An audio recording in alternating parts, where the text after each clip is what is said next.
여러분, 이제 우리는 율법에서 벗어났음을 인식해야 됩니다. 이제 율법의 종이 아니에요. 6절을 보십시오. 이제는 우리가 얽매였던 것에 대하여 죽었으므로 율법에서 벗어났으니 이러므로 우리가 영의 새로운 것으로 섬길 것이요 율법 조문의 무거운 것으로 아니할지니라. 신앙은 한마디로 말하면 자유예요. 억압이 아니에요. 그 율법에 매여가지고 그렇게 끌려다니면 비참하게 사는 걸 신앙생활 잘한다고 생각하시면 안 됩니다.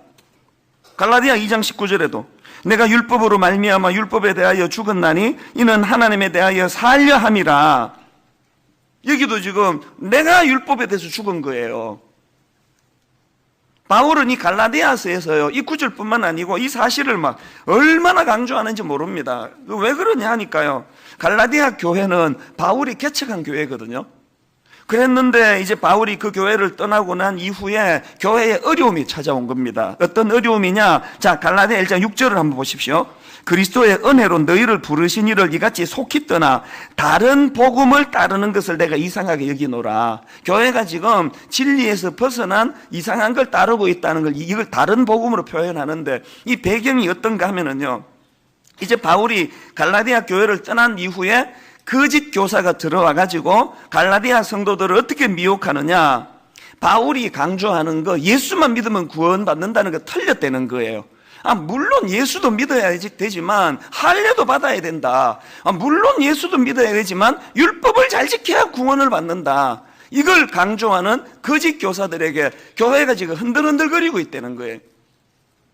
이런 주장을 하는 사람들을 그 율법주의자라 그러지 않습니까?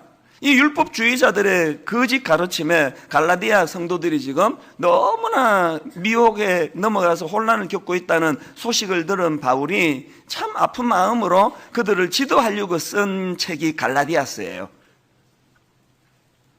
그러니까 이제 갈라디아 3장 1절 2절 한번 보십시오. 어리석도다 갈라디아 사람들아.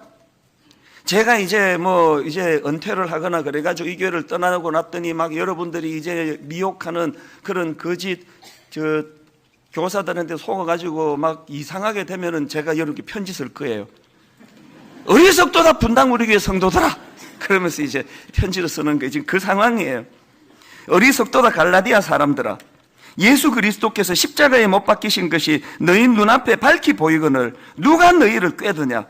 내가 너희에게서 다만 이것을 알려 하노니 너희가 성령을 받은 것이 율법의 행위로냐 혹은 듣고 믿음으로냐. 이신칭이 오직 믿음으로 구원을 받았다는 그 사실을 간과한 그 갈라디아 성도들에 대하여 아픈 마음으로 지금 이 편지를 쓰고 있는 거예요. 그런데 여러분 참 가슴 아프게도요, 오늘 한국교회가 이 갈라디아 교회 비스무리하게 돼가고 있는 거 아닙니까? 십자가도 분명히 믿어요. 의지해요. 그러나 그럼에도 불구하고 우리 스스로가 행위에 대해서 얼마나 잘못된 생각에 빠져 있습니까? 여러분, 이런 그 율법주의자가 되면은 거기에 잘못된 열매들이 몇 개 나오는데요. 율법주의자가 되면은 자기 자신에 대해서는 교만하거나 비굴하거나, 자기 자신에 대해서 교만하거나 위선자가 되거나, 이건 틀림없습니다.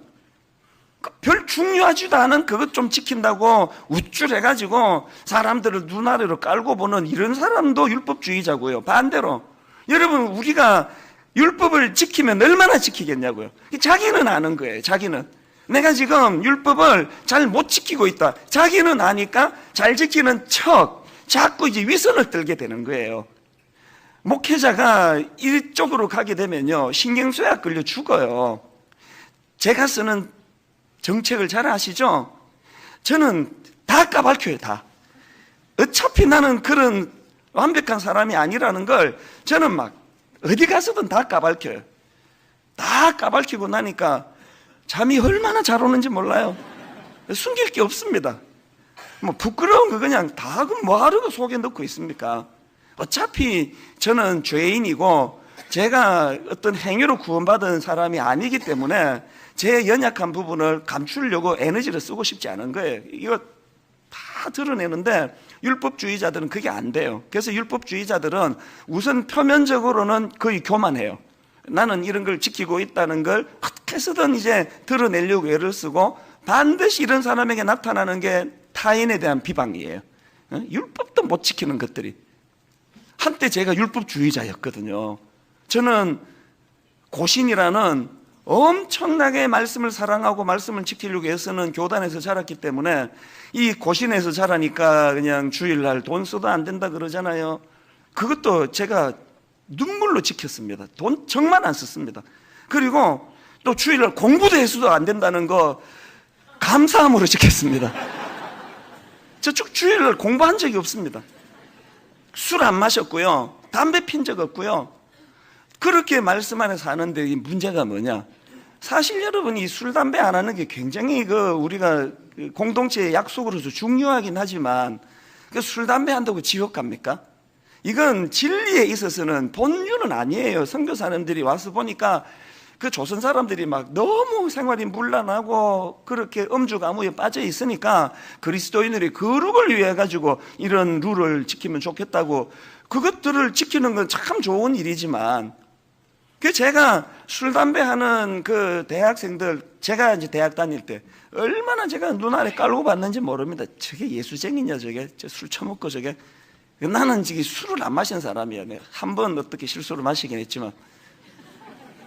주일날도 마찬가지예요. 저는 버스도 안 탔던 사람이에요. 막 그 먼 30분 되는 거리를 그냥 걸어서 다니고, 저녁 예배 들어갈 때는 또 돈 쓰면 안 되니까 딴 놈들은 막 가서 짜장면 먹고 와가지고 옆에 냄새 풀풀 풍기고 하면 내가 이게 인간이냐 싶어. 이게 주일날 짜장면 처먹고 와가지고 그 예배 그 은혜가 되겠냐고 이래가지고, 하여튼 장로 아들이 말이야 그러면서 내가 엄청 정죄했거든요.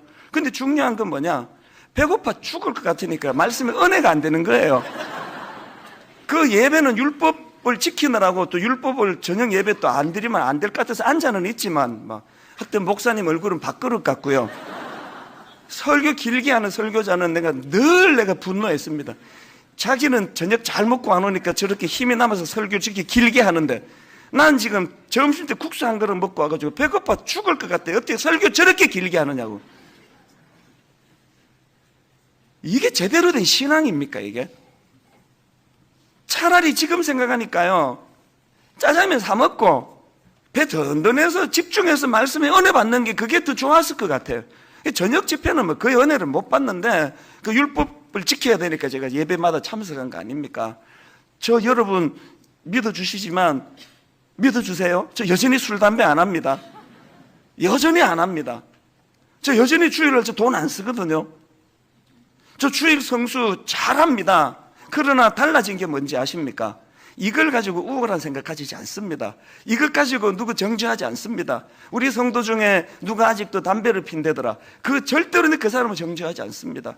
하나님께서 그에게 은혜 주시면 자연스럽게 끊을 수 있으리라고 저는 믿습니다. 그걸 가지고 제가 내 잣대를 삼고 누구를 비방하고 무시하고 또 아주 내가 술, 담배 안 하는 것 때문에, 내 주일날 돈 안 쓰는 것 때문에 막 엄청난 우월감을 가지고 있는 건 그건 율법주의자가 될 위험이 있기 때문이에요.